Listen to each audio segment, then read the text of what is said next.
يعني في الفلسفة أساسك بو دانست داي درجة ببيع أو أساس زانست ممكن نية هبت أو واتايكا بلاو بوتو فلسفة با غلطيات كسك خريكي فلسفة بيه وقبلي كسك كسلي تيناغا ونازان شيو يا أو تصوراني تلهي فلسفة بنشيني زانستا وفلسفة بنشينة كدادنيا دواي أو زانست لسر أو بنشيني دتواني هبت ئێمە پێویستمان بە بیرکردنەوەی فەلسەفی دەبێت لەو شوێنە کە زانست ناتوانێت کارەکەی بکات.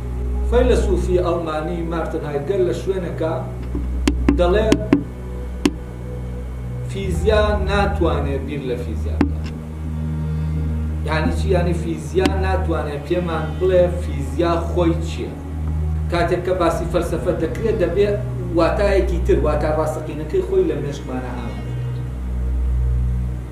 نەکوواین بکرێکە بۆ نمونە هەر وتیان فەلسەفە یا وتیان فەیلسوف توزان کەسێک بێتە پێش چاوت جلی شوم و نازانم چی و لە ئینێکا دانیشتۆ و دوورە لە دنیا و ئاگای لە دنیا نیە و ئەمانە بیکردن. ئەسڵەن فەلسەفە لەژێر زانستە دەربێنە زانست دەڕوێت و حەتا زانست لە فەلسەفە دوور کەبێتەوە زانست لە زانستیەتیش دەبێت. یعنی دەبێتە نەریتێکی دووپاتبووەی بێمان داهێنان لە ناو زانستە ئیتر سەرچاوەکەی وشکە. فەلسەفە وا دەکات زانست بەردەوام لە دۆخی داهێنان.